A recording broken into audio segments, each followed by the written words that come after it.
Avez-vous déjà ressenti un profond sentiment d'inadéquation, un vide spirituel qui susurre des doutes sur votre valeur aux yeux de Dieu? Peut-être avez-vous lutté contre une honte secrète, une souffrance cachée qui vous laisse vaincu et loin de la grâce de Jésus-Christ. Et si je vous disais qu'il existe un verset caché dans la Bible, obscurci pendant près de 2 millénaires, une vérité puissante que Satan veut désespérément garder cachée aux chrétiens comme vous? Une vérité qui peut transformer vos faiblesses les plus profondes en vos armes spirituelles les plus puissantes? Il ne s'agit pas d'une connaissance obscure et ésotérique, c'est un élément révolutionnaire, une clé pour débloquer un niveau de guerre spirituelle que vous n'auriez jamais cru possible. C'est le seul verset que Satan ne veut pas que les chrétiens laxistes lisent. Un verset qui a le pouvoir de briser les chaînes de votre passé et de libérer le guerrier qui est en vous. Préparez-vous à découvrir l'incroyable pouvoir caché dans Luc 4h18 et comment il peut vous libérer. Restez avec moi jusqu'à la fin, car ce voyage changera votre compréhension du pouvoir de Dieu et de votre propre potentiel. Abonnez-vous maintenant et cliquez sur la cloche des notifications pour ne manquer aucune révélation. La découverte de Jérôme et le verset caché. Mon ami, imaginez ceci. Nous sommes en l'an 380 après Jésus-Christ. Jérôme, un érudit dévoué, examine minutieusement d'anciens manuscrits grecs de la Bible, le fondement même de notre foi. Il tombe sur quelque chose d'extraordinaire, un verset si puissant, si transformateur, qu'il le considérait comme une menace directe pour les forces démoniaques des ténèbres. Il a vu dans ce verset, un pouvoir capable de transformer des croyants ordinaires en guerriers imparables pour le Christ. Il ne s'agissait pas d'une simple divergence grammaticale mineure, c'était une vérité cachée ayant le potentiel de redéfinir la guerre spirituelle. Mais au fil du temps, au fur et à mesure que les traductions ont été faites et révisées, la véritable signification de ce passage crucial s'est obscurcie, diluée, presque totalement perdue. Maintenant nous allons la déterrer ensemble. L'importance de cette découverte repose sur le fait que Jérôme, un homme profondément versé dans les Écritures et imprégné de foi, croyait que ce verset détenait la clé pour surmonter certaines des batailles spirituelles les plus répandues et les plus débilitantes. Il connaissait le pouvoir de la parole de Dieu, et il a reconnu quelque chose de vraiment exceptionnel dans ce passage particulier. Ce n'était pas une simple curiosité académique, c'était une arme contre l'ennemi, une vérité qui pouvait donner aux croyants le pouvoir de vaincre leurs luttes les plus profondes. Considérez le dévouement et la perspicacité spirituelle nécessaires pour identifier cette vérité cachée au milieu de l'immensité des Écritures. Cela témoigne du pouvoir de discerner la volonté de Dieu par une étude diligente et la prière. Êtes-vous prêt à découvrir ce pouvoir caché? L'importance de Luc 4h18 dans le grec original. Tournons notre attention vers Luc 4h18. Vous connaissez probablement les traductions courantes, mais nous allons nous plonger dans le texte grec original, la source, les mots mêmes écrits sous l'inspiration du Saint-Esprit. La différence est stupéfiante. Les traductions modernes adoucissent ou généralisent souvent le sens, ne parvenant pas à saisir la puissance brute et viscérale du grec original. Les mots originaux, lorsqu'ils sont correctement compris, brossent le portrait de ceux qui sont constamment vaincus par la luxure, la honte et les vices sexuels. Dans ce passage, Jésus n'offre pas seulement du réconfort, il charge ces individus brisés, leur donnant autorité sur les forces mêmes qui les avaient écrasés. Il ne s'agit pas de condamnation, il s'agit d'habilitation. Il ne s'agit pas de rester bloqué dans vos luttes, il s'agit de les surmonter. Il s'agit de transformer vos faiblesses en force, vos échecs en victoire. Réfléchissez-y un instant. Le pouvoir de surmonter les choses mêmes qui vous ont tenu captif. Il ne s'agit pas seulement de victoire personnelle. Il s'agit de devenir un phare d'espoir pour ceux qui mènent le même combat. Il ne s'agit pas seulement de lire les mots. Il s'agit de comprendre le contexte, les nuances culturelles et les implications spirituelles. Il s'agit de déverrouiller le sens caché, le pouvoir qui a été voilé pendant des siècles. Et il s'agit d'appliquer cette connaissance à votre propre vie, permettant au pouvoir transformateur de Dieu d'œuvrer en vous. C'est là que la foi en Jésus-Christ devient non seulement une croyance, mais une arme. C'est là que la Bible devient plus qu'un simple livre. Elle devient une source de pouvoir vivante et palpitante.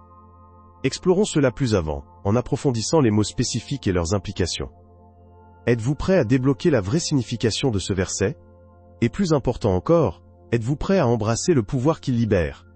Décortiquons les mots grecs eux-mêmes. L'expression souvent traduite par « annoncer la libération aux captifs » utilise les mots grecs kérixe, kérixai et pfessin, aphésin. Kérixai, qui signifie « annoncer », n'est pas qu'une simple annonce. C'est une déclaration puissante, une proclamation audacieuse, qui résonne à travers les âges. Pensez à un héros annonçant l'arrivée d'un roi. Un message puissant porteur de poids et d'autorité. Ce n'est pas un murmure, c'est un cri de libération. Et puis Fessin Afesin, souvent traduit par libération ou pardon, a une signification beaucoup plus profonde qu'un simple pardon. Il parle d'une libération complète et totale, d'une rupture des chaînes, d'un bris des liens. C'est la destruction complète de la captivité physique et spirituelle. Considérez le contexte. Jésus ne s'adresse pas à un public confortable et aisé. Il s'adresse à ceux qui sont accablés par l'oppression, à ceux qui vivent sous le poids de la captivité sociale et spirituelle. Il s'agissait de personnes marginalisées, ostracisées et souvent négligées. Jésus ne leur offre pas seulement du réconfort. Il leur donne du pouvoir, l'autorité de surmonter les forces mêmes qui les tenaient captifs. Il n'offre pas une solution temporaire, il offre une transformation complète et totale. Pensez aux implications pour nos vies aujourd'hui. Sommes-nous confrontés à nos propres formes de captivité? Sommes-nous liés par des addictions, des peurs, des angoisses ou des traumatismes passés? Le pouvoir déverrouillé dans Luc 4h18 ne se limite pas au 1er siècle. C'est une vérité intemporelle, une promesse qui reste aussi pertinente aujourd'hui qu'elle l'était alors. Ce verset n'est pas une déclaration passive, c'est une commission active, c'est un appel à l'action, une invitation à s'engager dans la guerre spirituelle. C'est une déclaration de notre autorité en Christ pour surmonter les forces des ténèbres qui cherchent à nous lier. Considérons le mot « rétablissement ». Beaucoup luttent contre la dépendance, et le chemin vers le rétablissement est souvent long et ardu, rempli de revers et de tentations.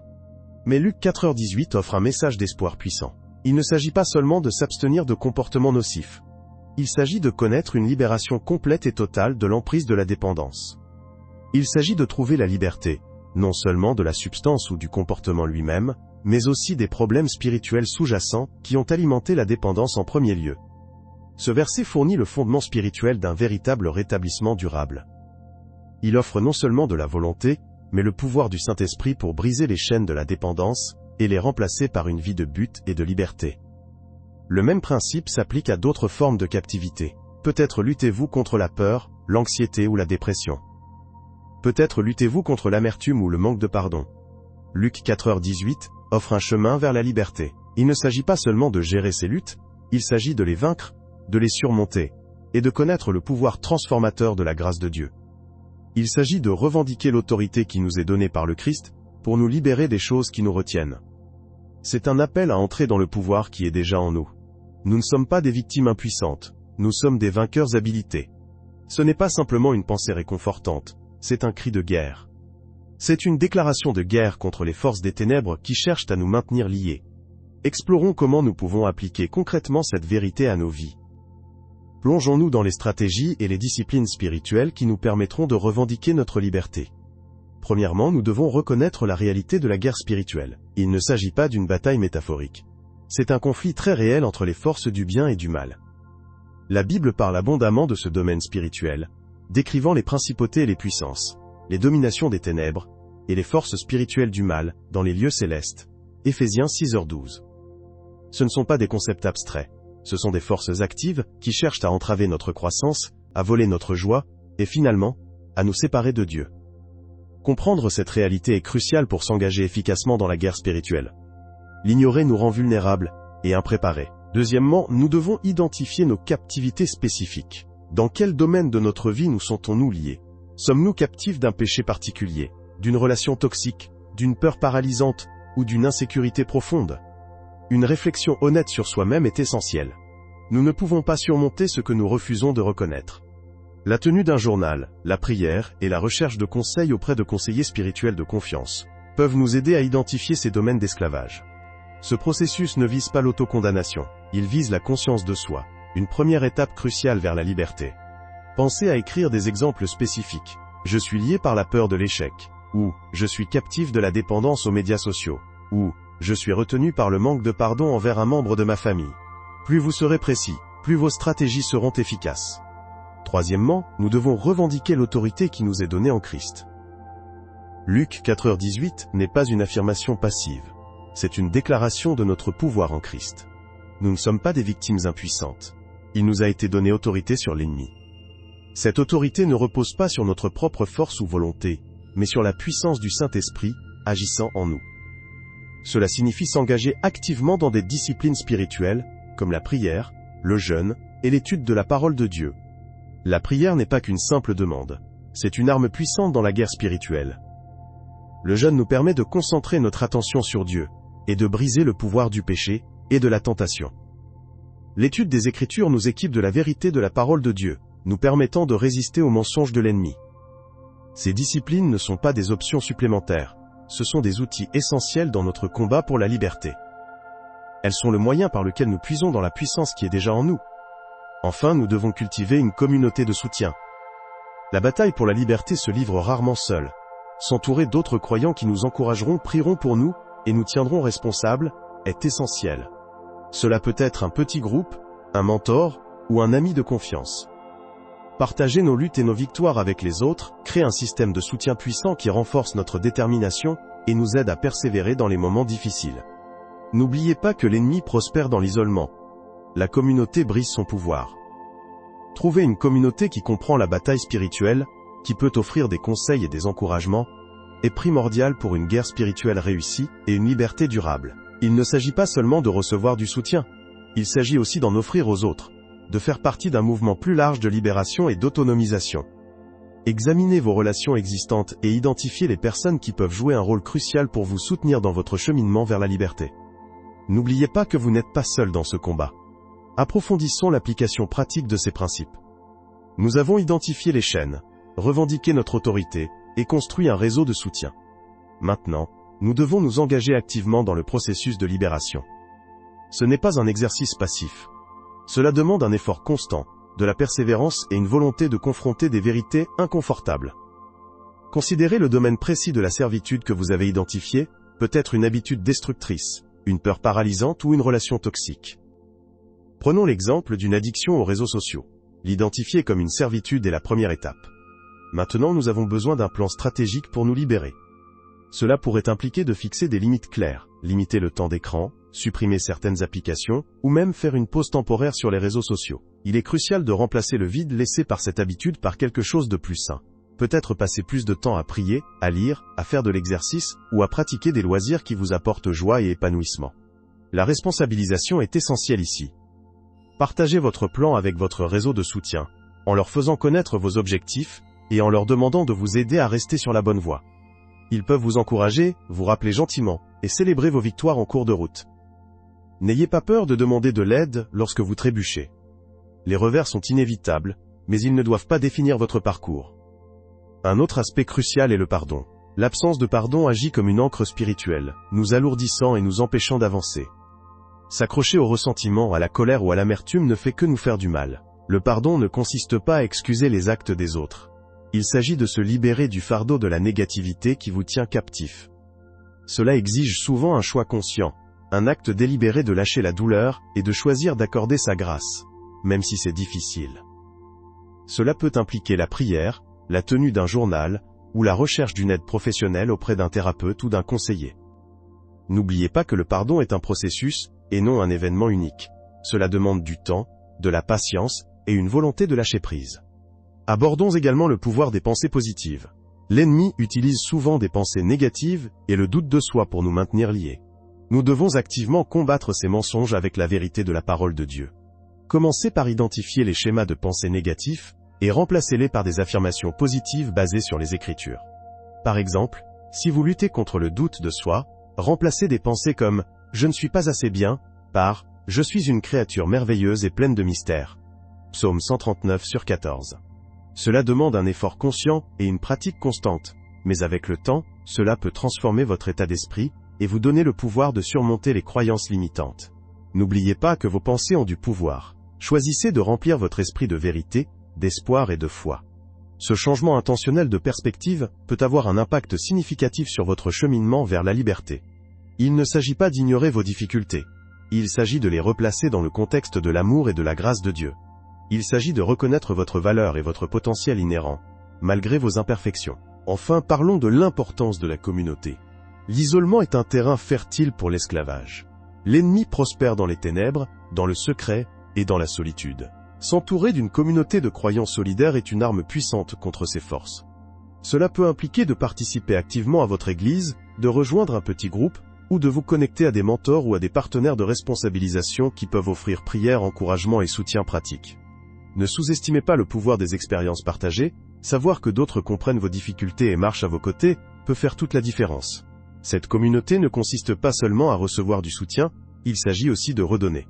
Servir les autres, offrir vos dons et vos talents, et faire preuve de compassion envers ceux qui sont dans le besoin, peuvent briser les chaînes de l'égocentrisme, et rediriger votre énergie vers quelque chose de plus grand que vous-même. N'oubliez pas que vous n'êtes pas seul dans ce combat.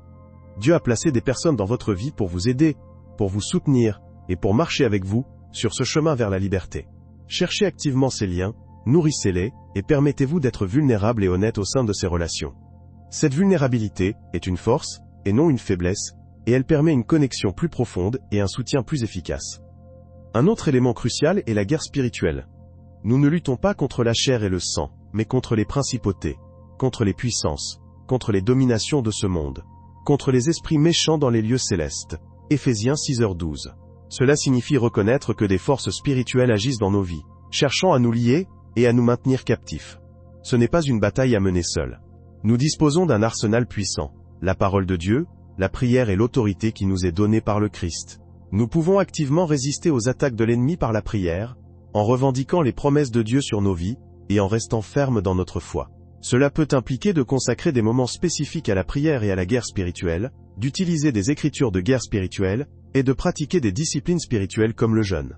N'oubliez pas que la bataille est déjà gagnée grâce au sacrifice du Christ sur la croix, mais nous devons participer activement à revendiquer cette victoire dans notre vie quotidienne. Il ne s'agit pas de peur, il s'agit de foi. Il s'agit de faire confiance à la puissance de Dieu pour surmonter tout obstacle, et de fixer notre esprit sur les choses d'en haut, et non sur les choses terrestres. Colossiens 3/2.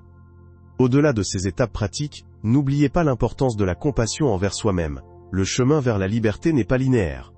Il y aura des revers, des moments de doute, et des moments où vous aurez l'impression de faire 2 pas en avant et 1 pas en arrière. Pendant ces moments, il est crucial de vous traiter avec bienveillance, compréhension et pardon. Évitez l'autocritique et les pensées négatives.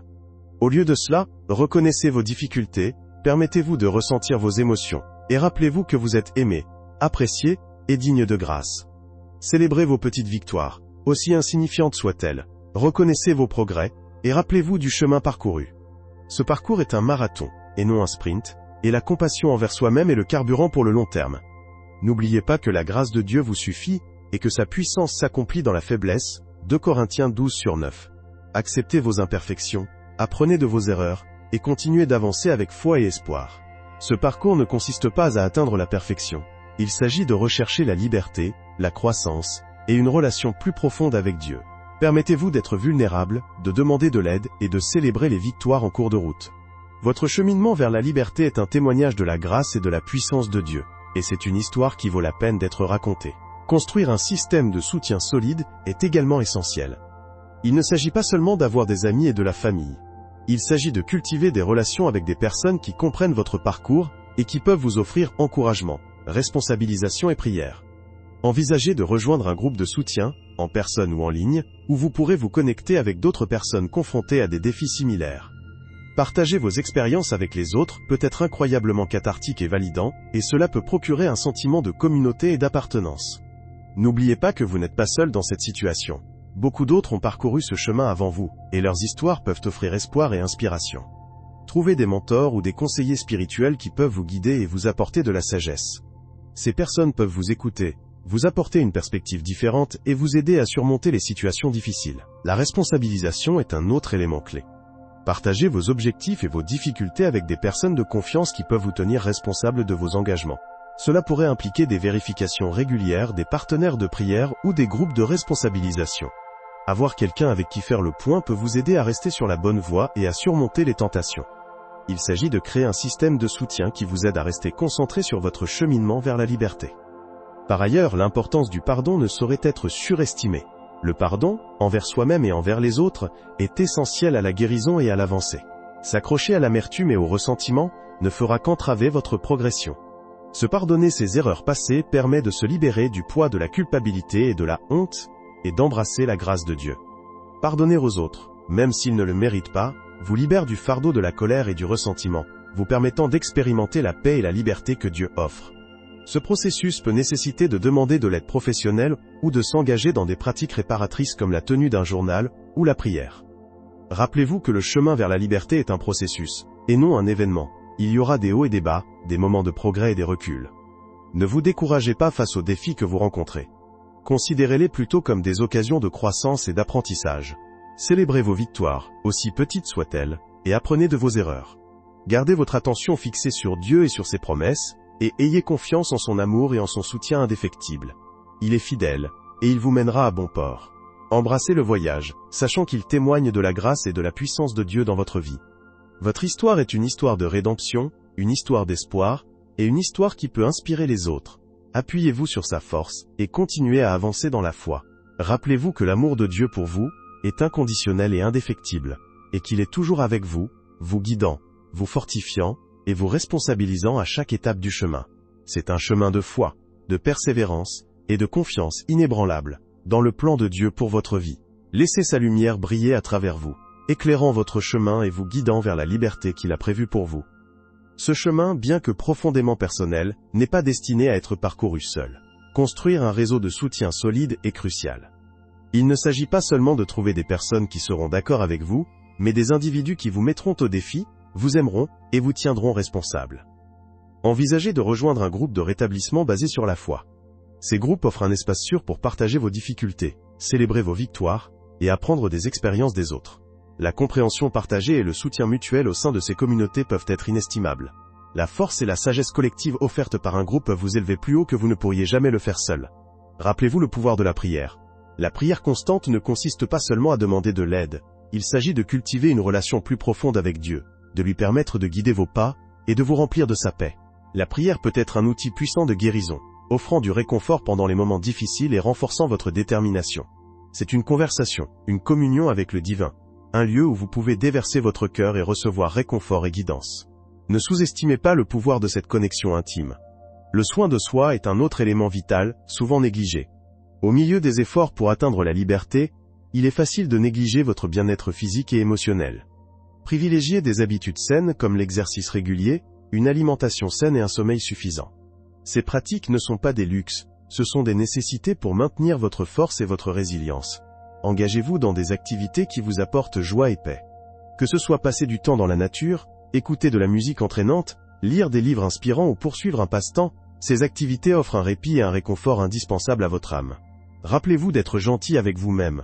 Ce chemin exige compassion et compréhension. De plus, envisagez une aide professionnelle. Les thérapeutes spécialisés dans le conseil basé sur la foi ou le rétablissement de la dépendance peuvent fournir des outils et des stratégies précieux pour surmonter les défis auxquels vous êtes confrontés. Ils offrent un espace sûr et confidentiel pour explorer vos pensées et vos sentiments, traiter vos expériences, et développer des mécanismes d'adaptation. Ils peuvent vous aider à identifier les problèmes sous-jacents, à traiter les traumatismes, et à développer des schémas de pensée et de comportement sains. Demander de l'aide professionnelle n'est pas un signe de faiblesse. C'est un signe de force et d'engagement envers votre bien-être. N'ayez pas peur de demander de l'aide.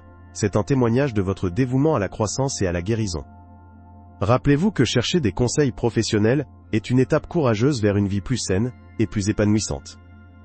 La sagesse et le soutien offerts par un thérapeute qualifié peuvent être transformateurs, vous fournissant les outils et les stratégies dont vous avez besoin pour prospérer. Enfin, et peut-être plus important encore, cultivez le pardon. Le pardon envers soi-même et envers les autres est une pierre angulaire de la guérison et du rétablissement. S'accrocher au ressentiment et à la culpabilité ne fait que vous alourdir, entraver votre progression et vous empêcher d'avancer. Pardonnez-vous vos erreurs passées, reconnaissez-les, apprenez-en et laissez-les aller. Rappelez-vous que l'amour de Dieu est inconditionnel et que sa grâce suffit à couvrir toute transgression. Embrassez le pouvoir transformateur du pardon, en vous permettant de vous libérer des chaînes du passé. Cela ne signifie pas approuver des actes préjudiciables ou oublier ce qui s'est passé. Le pardon ne consiste pas à excuser le comportement des autres. Il s'agit de libérer l'amertume et la colère qui empoisonnent votre âme. Il s'agit de choisir la paix plutôt que le ressentiment, la guérison plutôt que la souffrance. Envisagez de consigner vos sentiments par écrit, d'écrire des lettres que vous pourriez envoyer ou non, ou de vous engager dans des pratiques de méditation guidée axées sur le pardon. Il existe de nombreuses ressources disponibles pour vous aider à franchir cette étape cruciale de votre cheminement. Le processus de pardonner aux autres peut impliquer de fixer des limites. Il ne s'agit pas d'être méchant, il s'agit de protéger votre bien-être.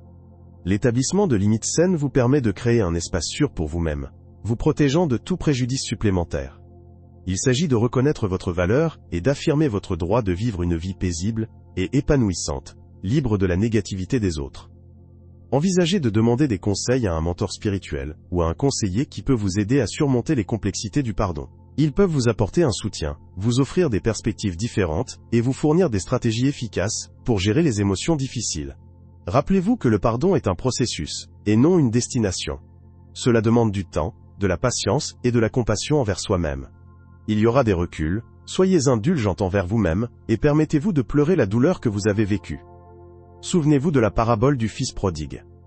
L'amour et le pardon indéfectible du Père servent d'exemple puissant de la grâce de Dieu. Sa volonté d'accueillir son Fils de retour, quelles que soient ses erreurs passées, démontre la nature illimitée du pardon divin.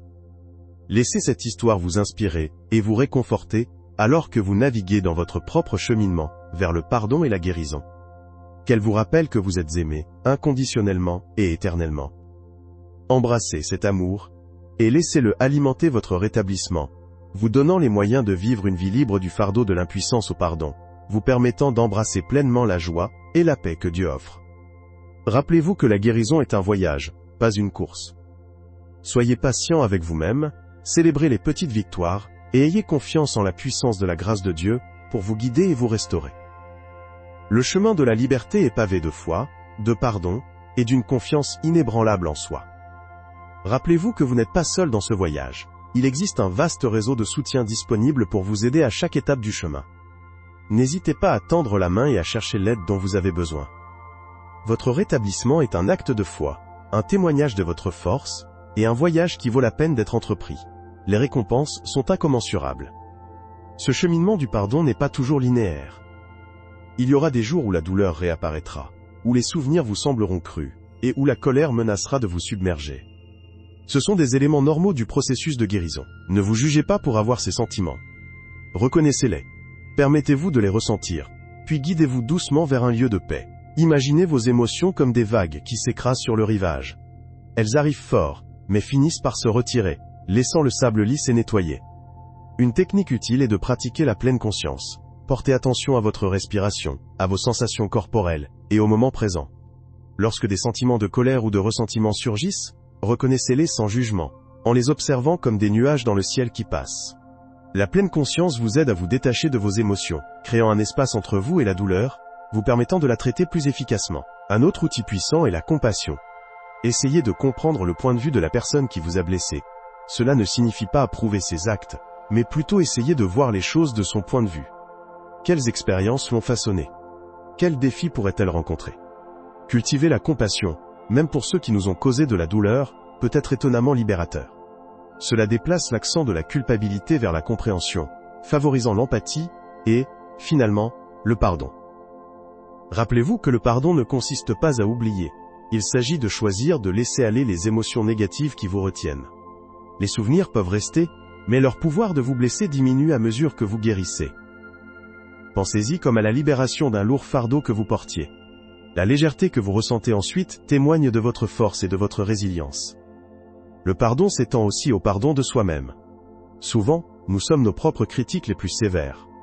Nous pouvons nous attarder sur nos erreurs passées, nous réprimandant pour les choix que nous avons faits. Apprendre à vous pardonner est aussi important que de pardonner aux autres. Reconnaissez que tout le monde fait des erreurs, cela fait partie de la condition humaine. Pratiquez la compassion envers vous-même, vous traitant avec la même gentillesse et la même compréhension que vous offririez à un ami. Reconnaissez vos imperfections, apprenez de vos erreurs, et avancez avec un espoir et une détermination renouvelée. Embrassez vos vulnérabilités, car elles témoignent de votre humanité. Permettez-vous d'être imparfait, de trébucher, et de vous relever, plus fort et plus sage à chaque fois. Ce cheminement de découverte et d'acceptation de soi est essentiel à votre guérison globale. C'est un chemin vers la paix intérieure, vous permettant d'apprécier pleinement la beauté de votre être unique et imparfait. Rappelez-vous que vous méritez l'amour, la compassion et le pardon, inconditionnellement. Ce processus de pardon de soi implique souvent la tenue d'un journal. Écrire vos pensées et vos sentiments peut être incroyablement cathartique. Cela vous permet d'extérioriser vos luttes intérieures, vous donnant une perspective plus claire sur vos expériences. Ne vous inquiétez pas de la grammaire ou de la structure. Laissez simplement vos pensées couler librement sur la page. Vous pourriez constater l'émergence de schémas, de croyances sous-jacentes dont vous n'étiez pas conscient, ou de thèmes récurrents qui contribuent à votre autocritique. Analyser ces schémas peut être une étape puissante vers la compréhension et, finalement, le pardon de soi. Une autre pratique bénéfique consiste à se livrer à des activités d'auto-soin. Il ne s'agit pas de se laisser aller à des luxes, mais de nourrir votre bien-être physique, émotionnel et mental. Cela peut inclure n'importe quoi, d'une promenade dans la nature à l'écoute de musique apaisante, en passant par la pratique du yoga ou de la méditation, le temps passé avec des êtres chers, ou la poursuite d'un hobby que vous aimez. Ces activités vous aident à reconstituer votre énergie, à réduire le stress, et à favoriser un sentiment de calme et d'autocompassion. Privilégier les soins personnels vous montre que vous méritez l'amour et l'attention, un aspect crucial du pardon de soi. N'oubliez pas que la guérison n'est pas un processus linéaire. Il y aura des hauts et des bas, des moments de progrès suivis de revers.